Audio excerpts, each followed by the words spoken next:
ભણતર વધ્યું ને એક બગાડે વધ્યો છે.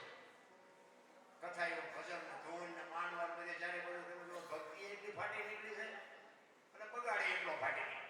ભક્તિ ખોટી એવું આપણે ન કહેવાય, પણ મને એમ થાય કે અટકતું કેમ નથી?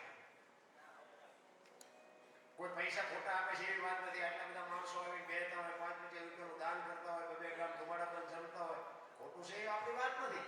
મને એમ થાય કે બધું સાચું છે તો ઊભું કેમ નથી રાખવું? બગાડ કેમ નથી પડે?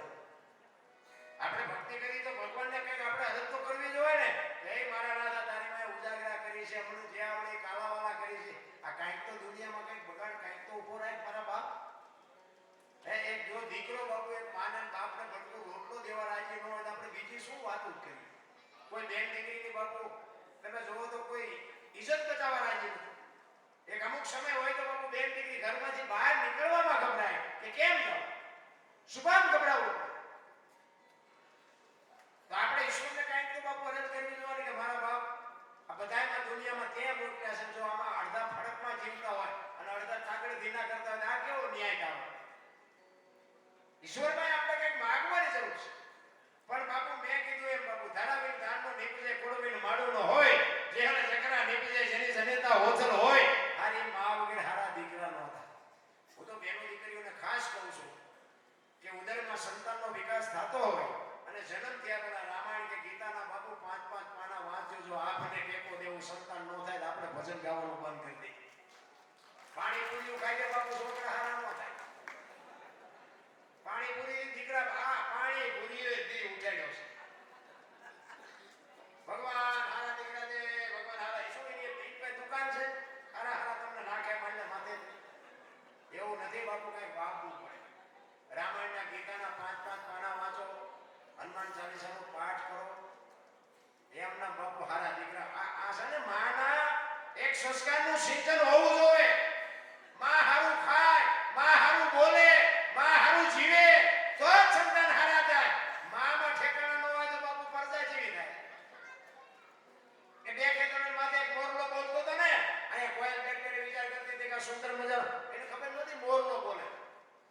વાત ઉપર ધ્યાન આપજો, અમુક 2 દિવસ પછી સમજાય છે, ચિંતા ન કરો.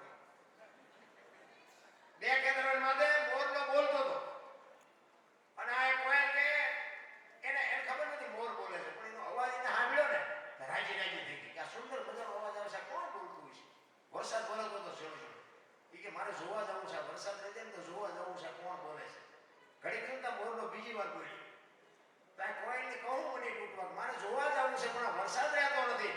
અને મોરલો ત્રીજી વાર જ્યાં બોલ્યો ને તો કોયલે નક્કી કરી લીધું કે જે હોય મારે એના લગ્ન કરી લેવા છે. મનથી વળી ચૂકી ભાઈ, એ જે હોય.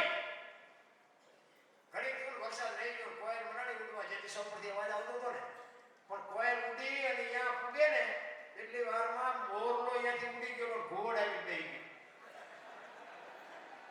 કોયલે અહીંયા આવી કીધું કે હમણાં સુંદર મજાનો અવાજ આવતો હતી, કોણ બોલતો હતી? કે ભાયડો બોલતો હતો.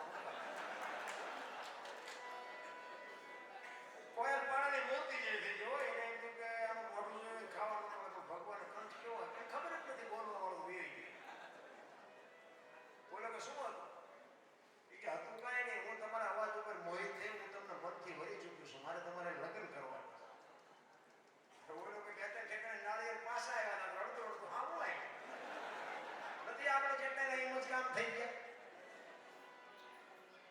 2 જણા રહ્યા પછી કોઈને કીધું સંત મને આપણે સંસારનો લગ્નનો મોહ નથી, મને તો અવાજનો મોહ છે, બોલો ખરા.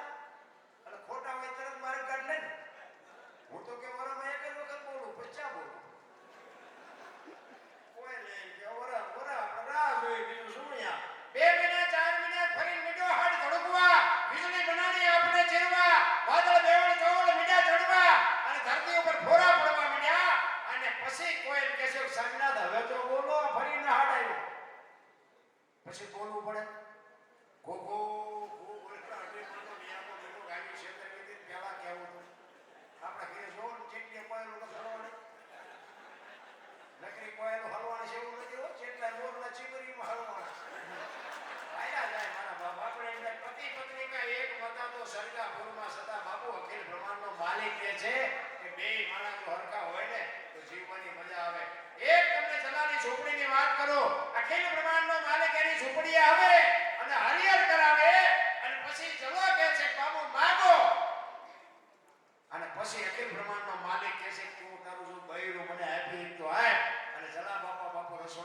પાસે રોટલા બનાવે અને યા જઈને કહે છે હાંભળ્યું લોટવાળા હાથે ચોકમાં એ બહાર આવ્યું શું છે એ કે એક સાધુ દક્ષિણા માંગે છે દઈ દ્યો ને એ કે પણ એની માગણી જેવી તેવી નથી હોતી જે માંગે આપણે રાખીને શું કામ છે કેવી બાપુ આ એ નારીઓ કેવી છે વિચાર તો કરો તમે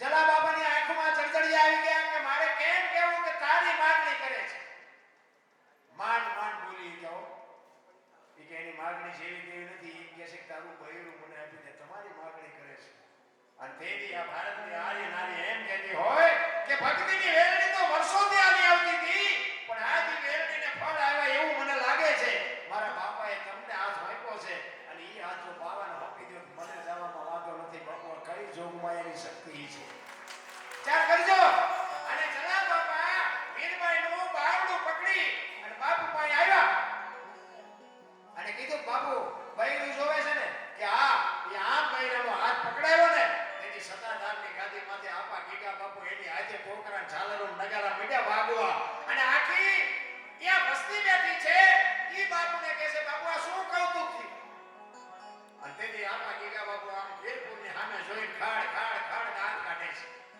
બધાય પૂછે છે બાપુ આ શું બન્યું એ કે કાંઈ છે નહીં બધા હોઈ જાવ એ કે પણ બાપુ કયો તો ખરા એ કે કાંઈ નથી એક વીરપુરની બજારમાં લુવાણાના દીકરાએ વીજળીના ચમકારે મોતી પરોવી દીધું બસ બીજું કાંઈ છે નહીં બાપુ એમ સમયની વાત છે સમય બડા બળવાન ને એ પુરુષ બળવાન કાપે અર્જુનને લૂંટ્યો હોય ધનુષને હોય બાણ બધાએ મને શાંતિથી સાંભળો બદલ બધાનો આભાર કાંઈ ભૂલચૂક થયો તો માફ કરજો જય માતાજી જય રામાભીર જય સિયારામ